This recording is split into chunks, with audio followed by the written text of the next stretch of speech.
പരസ്യചിത്ര നിർമ്മാണ മേഖലയിൽ കേരളത്തിൽ അറിയപ്പെടുന്ന നാമധേയമായ ശ്രീകാന്ത് മുരളിയുടെ സെറ്റിലേക്കാണ് നമ്മുടെ യാത്ര.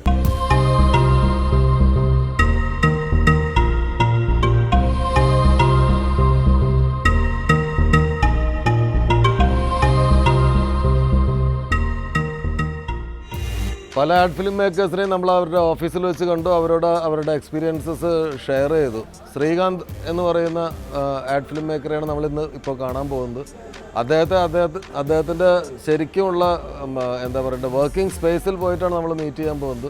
പ്രിയദർശൻ എന്ന പ്രസിദ്ധനായ ഇന്ത്യ മുഴുവൻ പ്രസിദ്ധനായിട്ടുള്ള സംവിധായകൻ്റെ അസോസിയേറ്റായിട്ട് പ്രവർത്തിച്ചിട്ടുള്ള ശ്രീകാന്ത്, അദ്ദേഹത്തിനാണ് നമ്മൾ കാണാൻ പോകുന്നത്. അദ്ദേഹം ഒരു കൺസ്ട്രക്ഷൻ കമ്പനിയുടെ ഒരു ഫ്ലാറ്റുകളുടെ ഒരു ആഡ് ചെയ്തുകൊണ്ടിരിക്കുകയാണ്. അദ്ദേഹത്തിൻ്റെ പ്രവൃത്തി മേഖലയിലേക്ക് നമുക്ക് നേരിട്ട് കടന്നില്ല.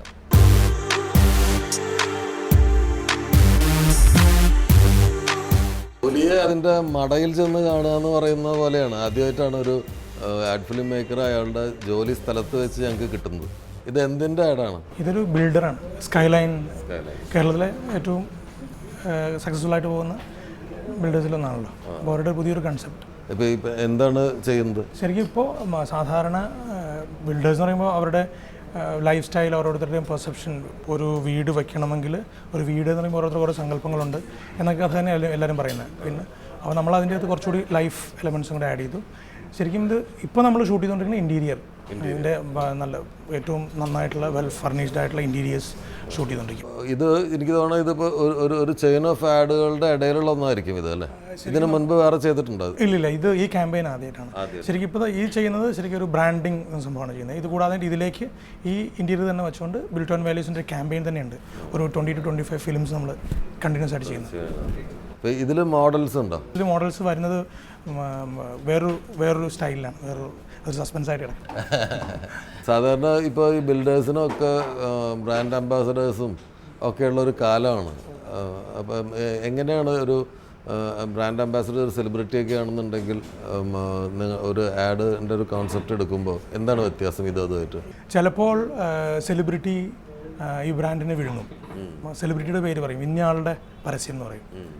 നമ്മളുടെ കൺസെപ്റ്റ് എയർടെല്ലിൻ്റെ കൊമേഴ്ഷ്യൽ ഓർക്കുണ്ടാവും. നമ്മൾ മറ്റേ ബോർഡറിൽ കുട്ടികൾ പന്ത് കളിക്കുന്നത്. ശരിക്കും ബ്രാൻഡ് മറന്നുപോയി. എയർടെൽ എന്നൊരു ബ്രാൻഡ് പറഞ്ഞിട്ട് ആ സ്റ്റോറി ആൾക്കാരോ അങ്ങനെ സംഭവിച്ചിട്ടുണ്ട്. നേരെ തിരിച്ചും സംഭവിക്കാം. ഒരു ജ്വല്ലറിയുടെ പരസ്യം ചെയ്യുന്നത് പോലെയല്ല ഒരു ഫേസ് ക്രീമിൻ്റെ ചെയ്യുന്നത്, ബിൽഡേഴ്സിന് ചെയ്യുന്നത് അങ്ങനെയല്ല. അപ്പം ഇതിന് ഒരു കോമൺ ആയിട്ടുള്ള ഒരു സ്ട്രാറ്റജി ഉണ്ടോ? ബേസിക്കലായിട്ട് അറിയാമല്ലോ, നമ്മൾ ആരെയാണ് കാണിക്കുന്നത്, ഇതിൻ്റെ ക്ലയൻറ്റ്, ഇത് കാണുന്നവൻ ആരാണ്, ഉപഭോക്താവ് എങ്ങനെയുള്ള ആളാണ്, അവരെ പറ്റി പഠിച്ചിട്ടൊക്കെയാണ് ഒരു മീഡിയ പ്ലാനിങ് ഉണ്ടാവും. ഈ പ്രോഡക്റ്റ് ആരെയാണ് റീച്ച് ചെയ്യേണ്ടതെന്നുള്ളതിനനുസരിച്ച് ഈവൻ മീഡിയ പ്ലാനിങ്ങിൽ ചാനലുകളിലാണ് വരുന്നതെങ്കിൽ ഏത് സമയത്ത് ഇടണമെന്ന് പറയുന്നുണ്ടല്ലോ. ന്യൂസ് ചാനലിൽ മാത്രം ഇടാൻ പറ്റുന്ന പരസ്യങ്ങൾ ചെയ്യണമെന്ന് ആഗ്രഹിക്കുന്ന ആൾക്കാരുണ്ട്, സീരിയലിൽ ഇടയ്ക്കുന്നത്. അപ്പോൾ അതിൻ്റെ കൺസെപ്റ്റ് അനുസരിച്ച് വ്യത്യാസപ്പെടുന്നുണ്ട്. ആഡ് ഫിലിം കരിയറിൽ ഏറ്റവും പ്രധാനപ്പെട്ട ആഡുകളെന്ന് തോന്നിയിട്ടുള്ളത് ഏതൊക്കെയാണ്? ലേറ്റസ്റ്റ് ആയിട്ട് ചെയ്തത് ഫോസ്റ്റേഴ്സ് ബിയറിൻ്റെ ലോയനം ഏജൻസി. അവർ റിസർച്ച് ക്യാമ്പയിൻ ചെയ്തിരുന്നു, റിസർച്ച് ബേസ്ഡ് ആയിട്ട്. അപ്പോൾ പലരും പലത് പറയുന്നു. അവരൊരു പുതിയ ടൈം ടു ചിൽ എന്നൊരു കൺസെപ്റ്റ് പറഞ്ഞു. അങ്ങനെ ഒരു ക്യാമ്പയിൻ ഇപ്പം ഒരു 1 month ആയിട്ടുള്ള കഴിഞ്ഞിട്ടുണ്ട്. അതാണ് ചെയ്തത്. നല്ല ഡിഫറെൻറ്റ് എക്സ്പീരിയൻസ് ആയിരുന്നു. പിന്നെ കേരളത്തിലെ ബ്രാൻഡുകൾ അലപ്പാട്ട്, ആർക്കേഡ്. ചൈനയിലേക്കൊക്കെ പോയപ്പോൾ ക്രൂ മെമ്പേഴ്സ് എത്ര പേരുണ്ടായിരുന്നു? നമ്മൾ ഇവിടുന്ന് ക്യാമറമാൻ രവിവർമ്മനായിരുന്നു ക്യാമറ, ദെൻ നമ്മുടെ ബാബു തന്നെയായിരുന്നു ആ ഡയറക്ടർ, പിന്നെ പ്രൊഡ്യൂസർ ഉണ്ടായിരുന്നു, ദെൻ ഏജൻസി ഉണ്ടായിരുന്നു. ഞങ്ങളുടെ 5 പേര് ഇവിടുന്ന് പോയി. ദെൻ ഓഫ് കോഴ്സ് പട്ടാഭിരാമൻ സാറും അദ്ദേഹം വന്നു. 5-6 പേര് അവിടെ പോയി. ബാക്കിയെല്ലാം നമ്മുടെ അവിടെ സൺലൈറ്റിംഗ് എന്ന് പറഞ്ഞാൽ അവിടെ വലിയൊരു ഹയർ സെക്കൻഡറി സ്കൂളിൻ്റെ വലിപ്പത്തിൽ ഒരു വലിയ യൂണിറ്റ് ഉണ്ടായിരുന്നു. സൺലൈറ്റിംഗ് അവിടുത്തെ ഏറ്റവും വലിയ യൂണിറ്റാണ്. ഇപ്പോൾ ഇതിൽ എത്ര ക്രൂ? 75. ശരിക്കും ഒരു സിനിമയ്ക്ക് വേണ്ട ആൾക്കാർ തന്നെ ഉണ്ട്, ഡേയ്സ് കുറവാണെന്ന് മാത്രമേ ഉള്ളൂ. അല്ല, പിന്നെ ഒരു ഭാഗ്യം കിട്ടിയെന്ന് വെച്ചാൽ ഈ ബിൽഡേഴ്സിന് ചെയ്തു. ദെൻ ഇവിടെ ഇപ്പോൾ ആയുർവേദ കമ്പനികൾ ധാരാളമുണ്ട്. ഏതാണ്ട് എല്ലാ ആയുർവേദ സംഭവങ്ങൾ ലോഞ്ച് ചെയ്തിട്ടുള്ളത് അതിന് ഭാഗ്യം കിട്ടിയത് ഏതാണ്ടെല്ലാം ഇപ്പോൾ ഉള്ളതിൽ നന്നായിട്ട് പോകുന്ന ബ്രാൻഡുകളൊക്കെ. ബ്രിട്ടീസിനെ വെച്ച് ചെയ്തിട്ടുള്ളതിൽ ഒരു ഫേസ് ക്രീമിൻ്റെ ചെയ്തിട്ടുണ്ടായിരുന്നു.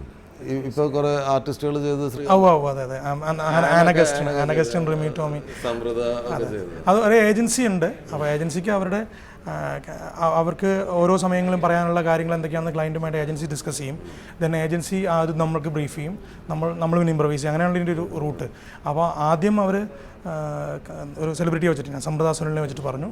ദെൻ സമൃദ്ധ എന്ന് പറഞ്ഞ സെലിബ്രിറ്റിയോട് നിർത്തിക്കൊണ്ട് സമൃദ്ധ പറഞ്ഞിട്ട് ഞങ്ങൾ ഉപയോഗിച്ചു, ഗുണമുണ്ടായി.